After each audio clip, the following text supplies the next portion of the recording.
দীর্ঘ ১.৫ মাসের ভোট গ্রহণ ও ফলাফল ঘোষণার মাধ্যমে মঙ্গলবার শেষ হয়েছে ভারতের ১৮তম সাধারণ লোকসভা নির্বাচন। নির্বাচনে কোনো রাজনৈতিক দল একক সংখ্যাগরিষ্ঠতা অর্জন করতে পারেনি। লোকসভার ৫৪৩টি আসনের মধ্যে ক্ষমতাসীন বিজেপি ২৪০টি আর কংগ্রেস পেয়েছে ৯৯টি আসন।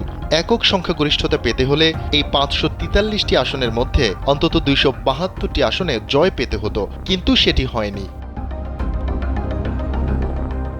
তবে জোটের দিক থেকে সংখ্যাগরিষ্ঠতা পেয়েছে প্রধানমন্ত্রী নরেন্দ্র মোদীর বিজেপি নেতৃত্বাধীন এনডিএ।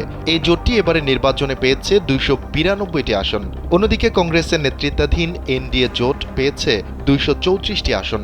যেহেতু জোটের দিক দিয়ে বিজেপির এনডিএ সংখ্যাগরিষ্ঠতা পেয়েছে, ফলে তারাই সরকার গঠন করবে। স্যান্ডেলিনা সো, রূপচর্চায় আভিজাত্য।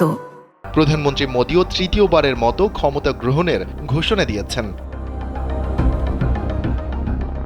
তবে এখানে একটি গেম খেলতে চাইছে কংগ্রেস। তাদের নেতৃত্বাধীন জোট যেহেতু ২৩৪টি আসনে জয় পেয়েছে, ফলে তারা এখন চাইছে বিজেপির সঙ্গে যারা জোট বেঁধেছে তাদের দলে ভিড়িয়ে সরকার গঠন করতে। কংগ্রেসের একাধিক নেতা জানিয়েছেন তারা মোদীর জোটের শরিক দলগুলোকে নিজেদের জোটে যুক্ত করার চেষ্টা করবে। এর মাধ্যমে ইন্ডিয়া সরকার গঠনের একটি সুযোগ পাবে।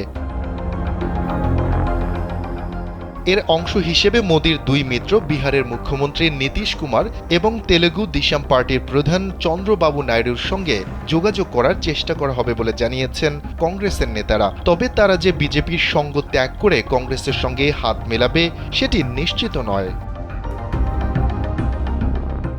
শফিকুল ইসলাম শান্ত, কালবেলা ডেস্ক।